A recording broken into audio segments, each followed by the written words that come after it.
Assalamualaikum warahmatullahi wabarakatuh. Al-Fadil Ustaz Azizi, yang bahagia datuk-datuk, profesor-profesor, tuan-tuan, seluruh warga UiTM yang dirahmati Allah Subhanahu wa taala sekalian. Membina sifat ataupun ciri-ciri orang yang bertakwa. InsyaAllah dalam sekitar 20 minit ini kita akan bicarakan topik ini sebagai tazkirah dan peringatan kita bersama. Hadirin yang dirahmati Allah Ta'ala sekalian, perkataan taqwa selalu kita dengar dan selalu kita sebut. Sekejap lagi pun dalam khutbah Jumaat kita, khatib akan pasti menyebut ittaqullah haqqa tuqatih wa la tamutunna wa antum muslimun illa wa antum muslimun. Apa makna taqwa? Tuan-tuan, secara ringkasnya Sayyidina Ali radhiyallahu anhu, terima kasih Haji, Sayyidina Ali menyatakan takwa itu ada 4 perkara yang terkandung dalam definisi takwa. Yang pertama, al-khawf minal jalil, al-khawf anil jalil, takut kepada Allah dengan sebenar-benar arti takut, maknanya takut sungguh-sungguh. Satu.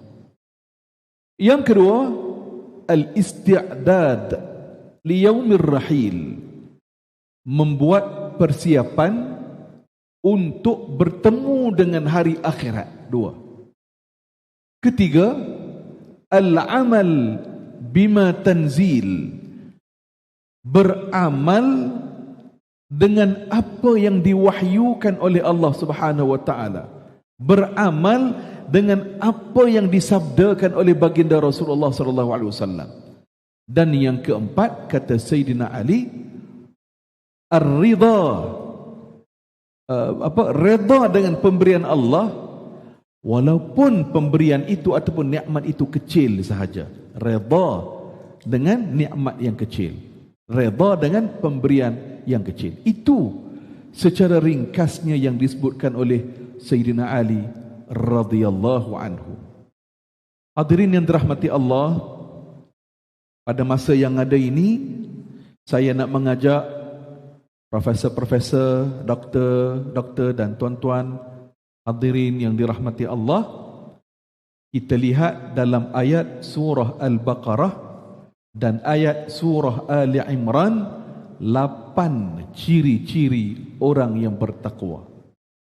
Bismillahirrahmanirrahim. Alif Lam Mim. Dzalikal kitabu la raiba fihi hudan lil muttaqin. الذين يؤمنون بالغيب ويقيمون الصلاة ومما رزقناهم ينفقون. Baik, tuan-tuan, dalam ayat ini Allah Ta'ala sebutkan kepada kita Alif Lam Mim.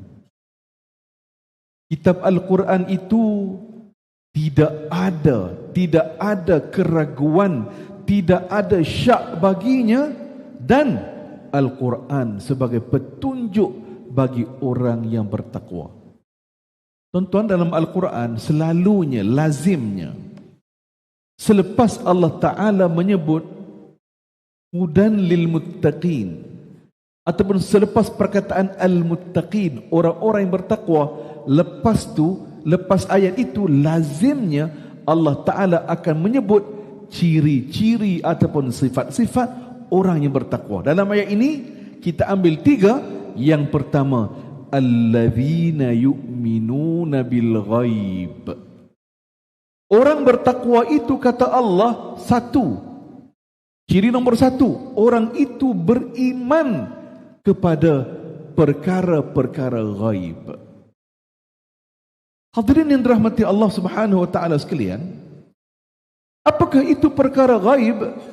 Antaranya syurga, neraka. Antaranya hari akhirat. Antaranya dosa dan pahala. Ini adalah antara perkara-perkara ghaib yang mana orang beriman mesti beriman dengan perkara-perkara ghaib.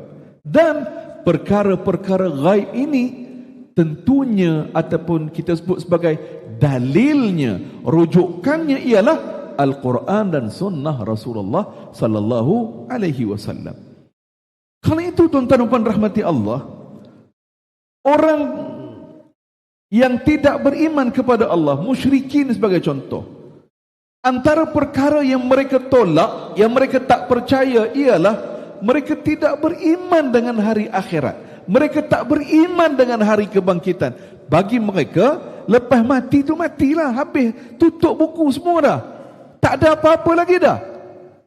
Tetapi bagi kita orang beriman, kita percaya selepas kematian akan dibangkitkan kita buat yang kali yang kedua untuk diaudit, untuk dihitung segala apa yang telah kita lakukan di atas dunia ini. Hadirin yang dirahmati Allah. Karena itu anak anda kepada Umar Al-Khattab namanya Abdullah. Abdullah bin Umar pada satu hari, tuan-tuan muslimin hadirin dan rahmati Allah, dia kata, Rasulullah mai pada aku. Nabi datang kepada aku, Nabi pegang bahu aku, sambil-sambil Rasulullah pegang bahu Abdullah bin Umar. Rasulullah sebut satu nasihat kepada anak muda ini. Apa Nabi sebut? Kun fid dunya ka'annaka gharib aw abiru sabil. Nabi kata, kamu ni, wahai Abdullah, atas dunia ni jadi seperti dua orang sahaja. Ka'annaka gharib, seperti kamu ni orang asing. Seperti kamu ni seorang pedagang, orang asing. Dan yang kedua, seperti kamu ini sedang melintas jalan. Aw abiru sabil. Kamu sedang nak lintas jalan ataupun musafir, traveler.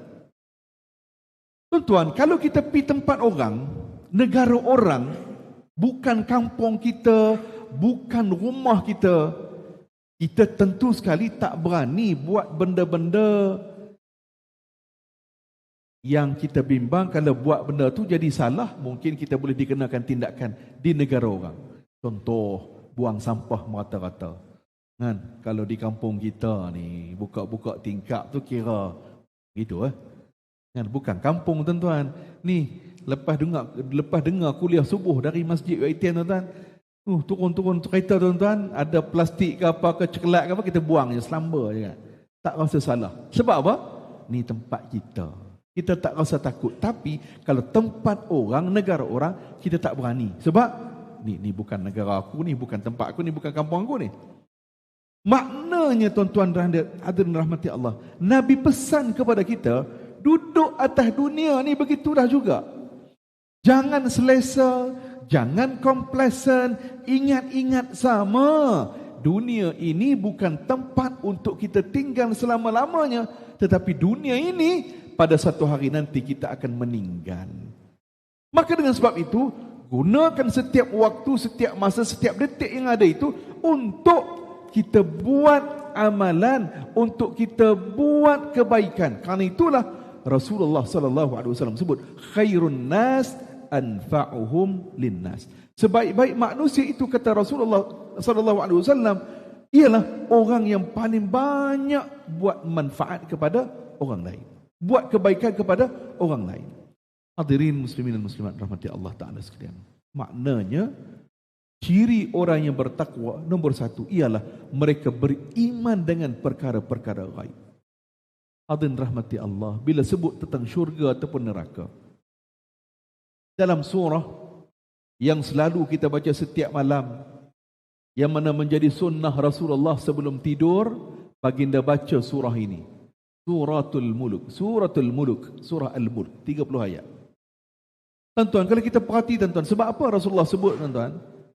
Orang yang membaca surah Al-Mulk itu akan menjadi pendinding, akan menjadi penghalang daripada dia terkena azab kubur. Sebab apa? Tuan-tuan, kalau kita perhati tuan-tuan, di dalam surah Al-Mulk, ayat-ayat yang terkandung dalam surah Al-Mulk banyaknya tentang azab neraka. Contoh, idza ulqu fiha sami'u laha syahiqan wa hiya tafur.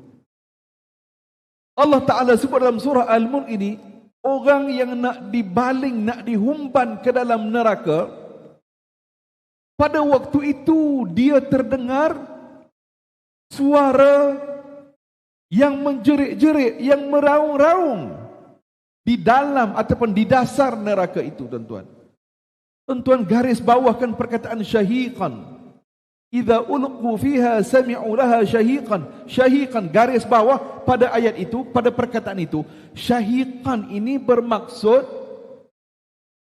tuan-tuan, kalau kita naik bukit, kita ni jarang exercise.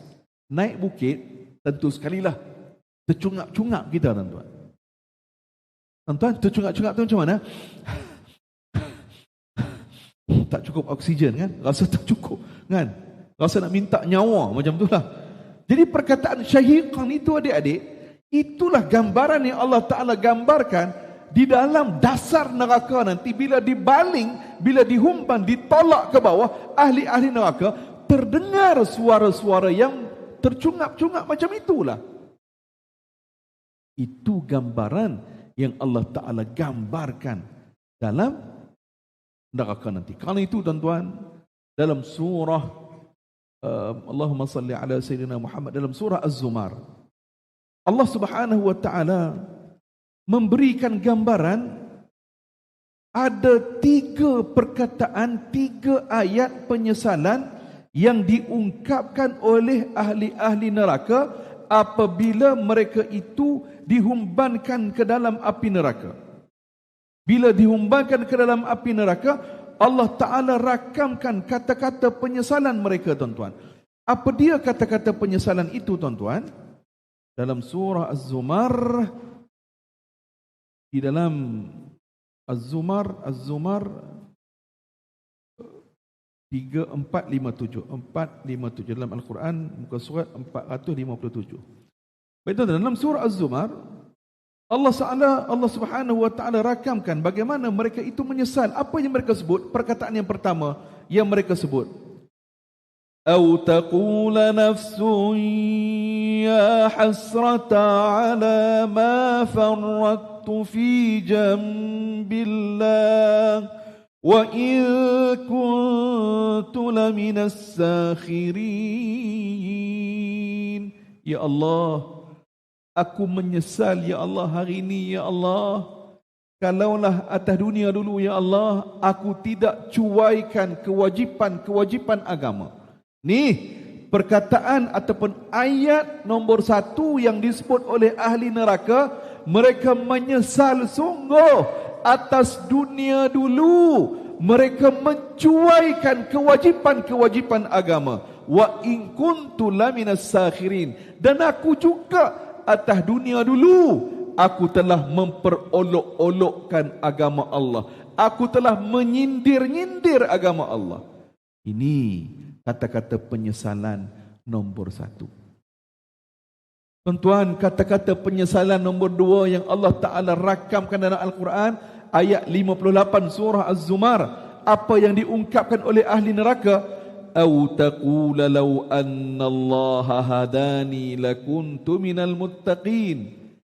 Kalaulah atas dunia dulu Allah Ta'ala bagi hidayah pada aku, hari ini aku tentu jadi orang yang bertakwa. Menyesal atas dunia dulu, hidayah Allah Ta'ala bagi, tak sambut, tak pegang elok-elok.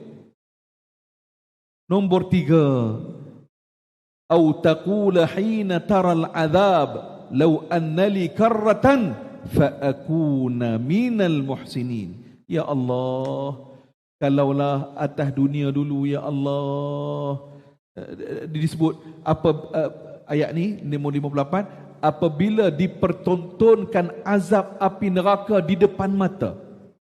Bila dah nampak azab api neraka di depan mata, mereka menyesal. Mereka kata apa? Ya Allah, kalaulah aku boleh patah balik duduk atas dunia ya Allah.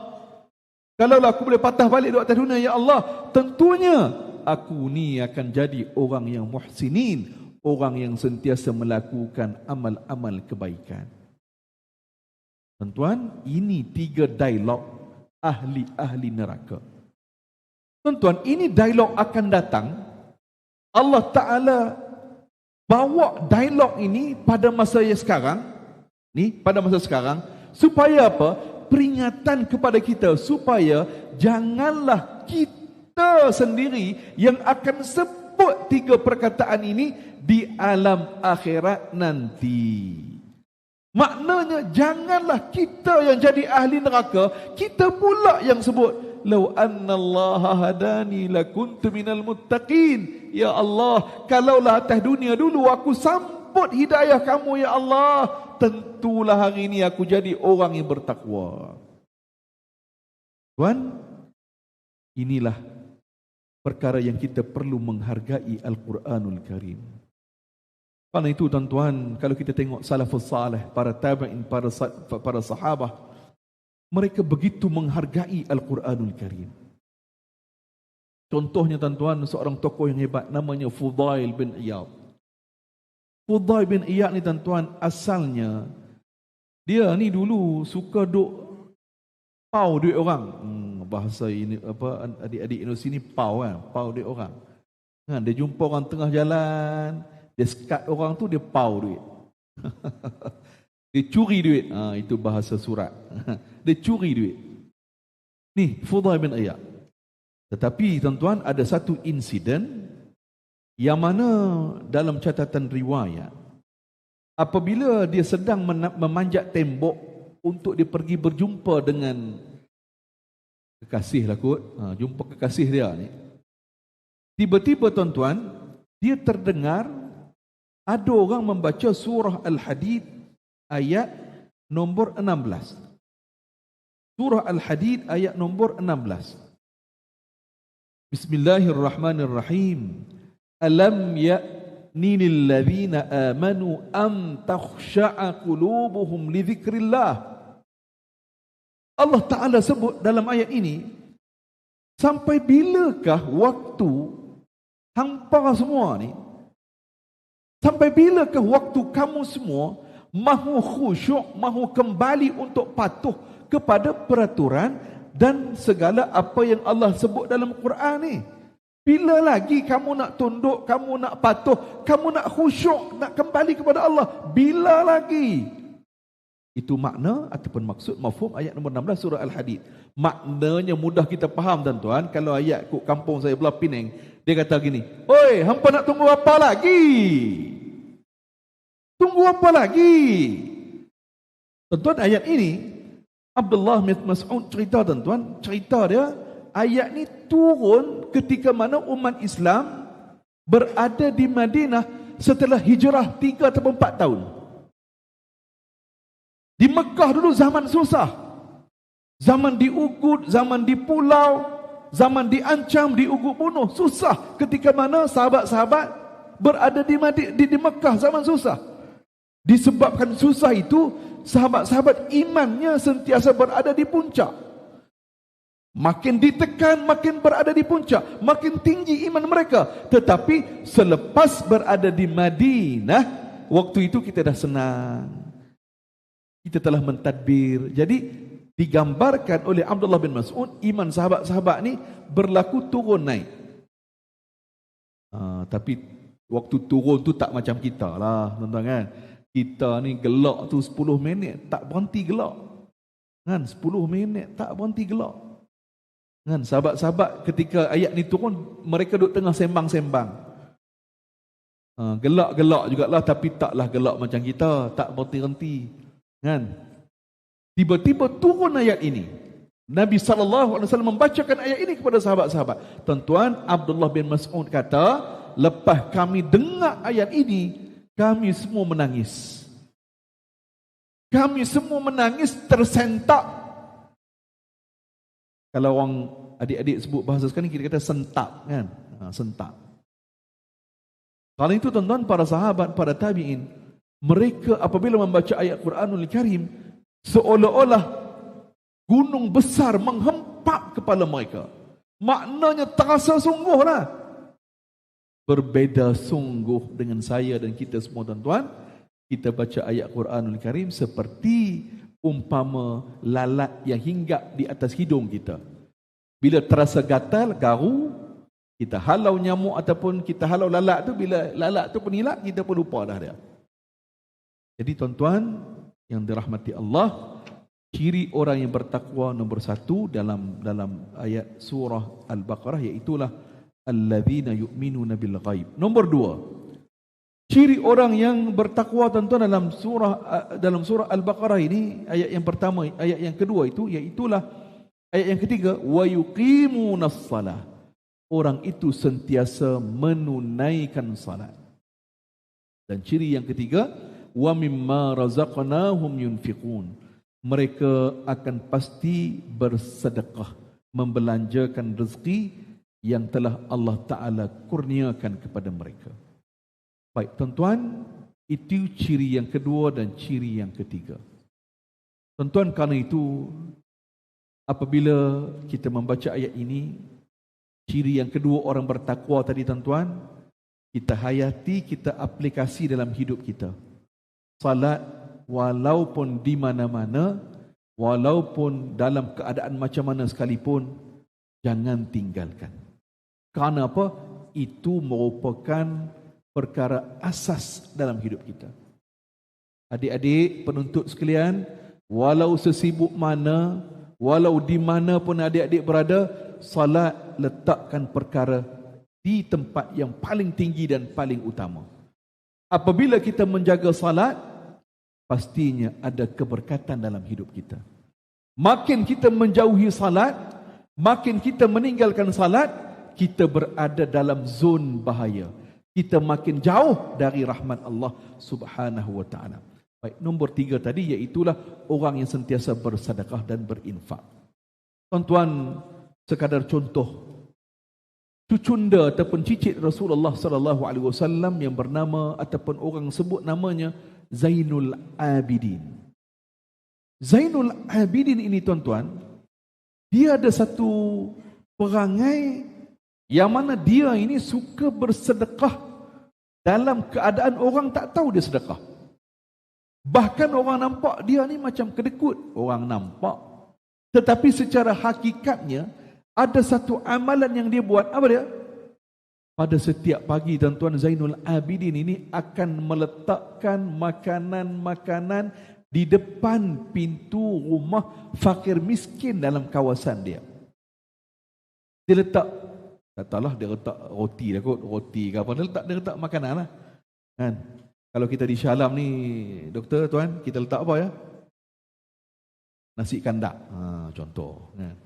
Tuan-tuan, setiap pagi dia letak makanan tadi di depan muka pintu. Dan orang fakir miskin tadi tak tahu siapa yang bagi ni. Setiap pagi mesti ada, tapi mereka tak tahu siapa yang bagi ni. Tuan-tuan, setelah lama keadaan itu berlaku, apabila meninggal dunia Zainul Abidin ini, wafat kembali ke rahmatillah, waktu itu barulah orang tahu selama ini yang duk bagi makanan kepada kita ni rupa-rupanya Zainul Abidin. Sebab sejak mula dia meninggal dunia pada waktu itu dah tak ada dah makanan di depan muka pintu. Dan dalam catatan, apabila nak dimandikan jenazahnya, di atas bahunya ini kulitnya kasak sedikit. Tanda bila dia hidup, ketika dia hidup dulu, dia tanggung benda yang berat. Jadi tuan-tuan rahmati Allah, Antara amalan yang elok ada dalam diri kita semua tuan-tuan, iaitulah kita bersedekah ataupun infak secara konsisten. Tuan-tuan, antara amalan yang elok juga kita ada tuan-tuan, itulah amalan wakaf. Saya percaya pusat Islam kita pun ada program-program wakaf, ya. Kita buatlah tuan-tuan, kerana apa? Wakaf itu, harta itu, lagi mana digunakan oleh orang, manfaat itu tuan-tuan, walaupun kita telah berada di alam barzakh, waktu itu, pahalanya itu tetap mengalir masuk dalam akaun pahala kita tuan-tuan. Bagi contoh tuan-tuan, Yayasan Wakaf Malaysia, salah sebuah agensi Islam di bawah portfolio Menteri di Jabatan Perdana Menteri Hal Ehwal Agama, antara produk-produk wakaf yang dibuat, antaranya ialah wakaf air. Maknanya yang kita bagi wakaf tunai kita tu, duit kita tu, dihimpun dan diuruskan dengan penuh integriti oleh pihak Yayasan Wakaf dan juga Kementerian dulunya nama Kementerian Air tu kan. Jadi dibuat projek-projek air, menyediakan keperluan air ni, antaranya di kawasan pedalaman dan sebagainya. Jadi selagi mana orang duk guna air itu tuan-tuan, selama itulah pahalanya masuk mengalir dalam akaun kita. Itu antara contoh. Dan saya percayalah di Majlis Agama Islam Negeri Selangor dan Majlis Agama Islam yang lain-lain pun ada produk-produk wakafnya. Elok sangatlah tuan-tuan kita menyertainya. Mudah-mudahan Allah Ta'ala kira sebagai amalan ibadat kepada kita semua, insya-Allah. Baik, hadirin muslimin tuan-tuan yang dirahmati Allah Subhanahu wa taala sekalian.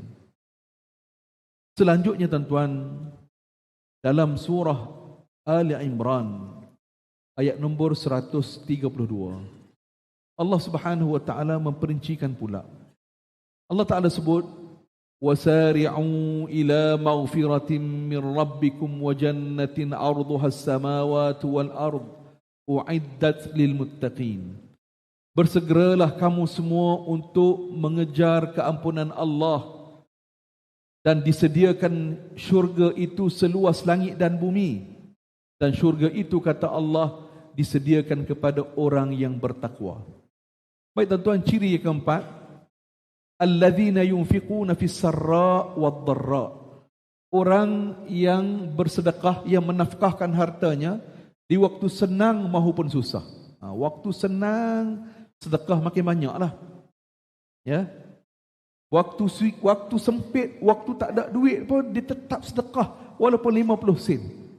Ini rupa-rupanya ciri orang yang bertakwa. Tuan-tuan, kalau kita tengok, kita baca dalam sejarah, dalam sirah, Sayyidina Abu Bakar As-Siddiq, dia infak harta dia sampai habis. Sampai tak tinggal apa pun. Nabi tanya kepada dia, tinggal apa kat hang ni? Hang sedekah habis ni, apa yang tinggal pada kamu? Dia kata, yang tinggal kepada aku hanyalah Allah dan Rasulnya sahaja.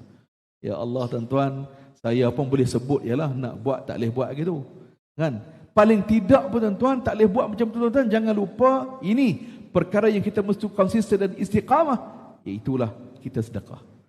Tuan-tuan, kerana itulah Islam ini mengajarkan kepada kita, hubungan kita ni bukan setakat dengan Allah Azza wa Jal. Jangan lupa, hubungan sesama manusia juga penting, yang mesti dijaga. Apa hujahnya? Dalam hadis Nabi sebutkan kepada kita, tak sempurna iman kamu, tak sempurna iman kamu kalaulah kamu membiarkan jiran tetangga kamu berada dalam keadaan kelaparan. Tak sempurna iman. Kita kenyang, rumit sebelah kita ni lapar. Kita kenyang, member sebelah bilik dorm kita ni, bilik kita ni lapar. Itu dalam konteks kita. Maknanya tuan-tuan, jangan lupa, ya, Islam ini agama yang syumul, yang mengajar kepada kita untuk kita jaga hubungan kita dengan Allah, dan jangan lupa jangan hubungan sesama manusia. Tuan-tuan, saya teringat dalam satu riwayat daripada Abu Hurairah cerita, pada satu hari itu sahabat-sahabat mai jumpa Rasulullah sallallahu alaihi wasallam, dan sahabat-sahabat mengadu satu masalah. Apa masalahnya? Sahabat-sahabat kata, ya Rasulullah, ada seorang fulanah, dia ni sembahyang malam bagus, banyak, alhamdulillah. Puasa pula bagus, Isnin Khamis bagus, rajin dia puasa. Sedekah pula banyak, alhamdulillah. Cuma satu je masalah fulanah ini. Apa dia? Apa masalah dia? Dia ni mulut laser. mulut puaka. Orang kita kata apa? Mulut tak ada insurans. Bercakap je, dia buka mulut je, jiran terasa hati, member terasa hati, classmate terasa hati. Apa respon Rasulullah? Nabi kata, fulanah ataupun wanita itu ialah di kalangan ahli neraka. Berat ni tuan-tuan. Kita duk berasa kita ni kemas tak ada dah.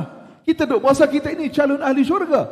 Tetapi kerana kita tak jaga hubungan kita dengan manusia, barangkali boleh jadi kita ni tuan-tuan rupanya berada dalam list ataupun senarai nama ahli-ahli neraka. Wal'iyadzubillah. Karena itulah tuan-tuan, muslimin, hadirin dan rahmati Allah, ciri yang kelima tuan-tuan, orang yang bertakwa itu ialah wal kaziminal ghayz. Orang yang kata Allah mereka menahan kemarahannya. Maknanya dia kontrol marah dia. Kontrol macam mana? Kontrol daripada buat perkara-perkara yang tidak sepatutnya. Apa dia? Contoh, mengaibkan orang di hadapan publik. Nak marah anak buah? Boleh. Kan? Kalau duk berulang kesalahan yang sama, boleh. Tapi jaga adabnya. Jangan malukan di depan publik. Panggil dia masuk bilik kita, 4 mata saja bertemu. Mata kita dan mata dia. Waktu itu bagi tahu lagu ni, 1, 2, 3, 4. Maknanya nak marah itu boleh, tapi biarlah pada tempatnya. Marah itu mestilah ada basis ataupun alasannya. Yang kita bimbang ialah kita marah tu kerana hawa nafsu. Jadi tuan-tuan yang rahmati Allah, wal kaziminal ghayz. Orang yang menahan api marahnya itu, rupa-rupanya ini ialah ciri-ciri orang yang bertakwa kepada Allah Subhanahu wa taala. Kalau tuan-tuan dalam riwayat Nabi pesan pada kita, kalau marah tu duduk tengah berdiri, duduk kan, marah lagi kan, ubahlah posisi kedudukan kita tu. Ambil air wuduk, air semayang dan sebagainya. Ya, salawat banyak-banyak, istighfar banyak, mudah-mudahan yang kita nak ialah kita dapat kontrol kemarahan itu. Baik tuan-tuan, secara ringkasnya lagi tuan-tuan, wal afina 'anin nas. Tuan-tuan, ciri-ciri orang yang bertakwa yang seterusnya dalam surah Ali Imran, kata Allah Azza wa Jalla, orang yang memaafkan kesalahan orang. Tuan-tuan, saya nak tutup cerita ni tuan-tuan, iaitulah bagaimana ada seorang sahabat yang bernama Ikrimah. Ikrimah ni siapa dia? Ikrimah ini ialah anak kepada Abu Jahal. Abu Jahal ni siapa? Abu Jahal ni lah yang duk tentang Rasulullah, yang duk berperang dengan Rasulullah. Ini Abu Jahal inilah. Tuan-tuan, Abu Jahal mati dalam pertempuran perang Badar Al-Kubra. Mati di tangan 2 orang anak muda yang bernama Mu'adz. Waktu Abu Jahal dibunuh itu dalam pertempuran itu, Ikrimah menyaksikan ayah dia dibunuh. Ayah dia dikorban ataupun mati. Tuan-tuan, tentulah nak marah kan? Tuan-tuan, ringkas cerita selepas Fathu Makkah. Apabila Rasulullah dan umat Islam datang semula menguasai kota Makkah, pada waktu itu Nabi menyatakan Nabi mengampunkan seluruh penduduk Makkah kecuali beberapa nama. Antaranya nama Ikrimah. Dan Nabi kata mereka ini wajib untuk kita dihapuskan. Tuan-tuan, bila dengar nama Ikrimah ni ada dalam senarai yang akan diperangi oleh orang Islam, oleh umat Islam kerana sikap mereka, Ikrimah sudah takut dan dia pun lari tuan-tuan. Tiba-tiba tuan-tuan, isteri Ikrimah datang. Dia kata, ya Rasulullah, kalaulah aku pujuk Ikrimah ni kembali kepada ajaran agama Islam, ya, menerima Islam, adakah kamu bersedia, kamu nak maafkan Ikrimah ya Rasulullah? Ya Rasulullah. Tuan-tuan, Nabi kata, ya, aku akan maafkan Ikrimah. Kalau begitu tuan-tuan, isteri dia kata, tak apalah ya Rasulullah, aku nak minta izin, aku nak pergi cari suami aku balik ni. Tuan-tuan, dia pun pergi carilah Ikrimah. Ringkas cerita, jumpa Ikrimah. Jadi isteri dia pun bagi tahulah, Abemah, panggil Abemah lah Bang Ali kan. Abemah, mai kita baliklah. Nabi Muhammad janji nak ampunkan kamu, tak akan apa-apakan kamu kalau kamu terima surrender kepada Islam. Tuan-tuan, dengar lagu tu tuan-tuan, Ikrimah pun terbuka hati dengan asbab itu, terbuka hidayah, dia nak masuk Islam. Ikrimah pun baliklah nak jumpa Rasulullah. Tuan-tuan, saya ringkas ni, bagi ringkas. Tuan-tuan, dalam perjalanan ketika mana Ikrimah nak sampai nak jumpa Rasulullah, Nabi nampak Ikrimah di depan. Nabi bangun, Nabi pesan pada sahabat-sahabat. Semua ni, kita ni, Nabi kata, jangan kita ungkit lagi cerita-cerita lampau Ikrimah dulu. Jangan duk sebut lagi tentang ayah dia. Jangan duk sebut lagi lah cerita-cerita dulu. Kita buka buku baru lah. Itulah intisarinya. Tuan-tuan, nak cerita apa? Nak ceritanya baginda Rasulullah sallallahu alaihi wasallam memberikan kemaafan kepada Ikrimah, musuh ketat Islam dulu. Setelah Ikrimah surrender, terima Islam, agama wahyu ini, akhirnya Rasulullah sallallahu alaihi wasallam memberikan kemaafan dan memberikan kedamaian, keselamatan kepada Ikrimah bin Abu Jahal. Tuan-tuan, Ikrimah jadi orang yang hebat, menjadi pembela kepada Islam dan akhirnya beliau syahid ya dalam peperangan. Nak ceritanya apa? Wal afina 'anil nas, memberikan kemaafan kepada orang, itu juga merupakan ciri-ciri orang yang bertakwa yang disediakan syurga kepada mereka. Syurga itu, kata Allah, seluas langit dan seluas bumi. Kita, tuan-tuan, bergaduh dengan adik-beradik, tu tak cerita lagi dengan ipar duai, kan? Bergaduh dengan jiran. Kita punya lama bergaduh, tuan-tuan, hadirin sekalian, sampai kita kata apa? Kita kata kita tak ampun, tak maafkan dia selama 7 keturunan. Tu dia. 7 keturunan kita kata kita tak ampunkan dia. Ini sangat bertentangan dengan apa yang diajarkan oleh Al-Quranul Karim. Iaitulah orang yang bersedia untuk memberikan kemaafan. Tuan-tuan, sekali itu sahaja. Wassalamualaikum warahmatullahi wabarakatuh.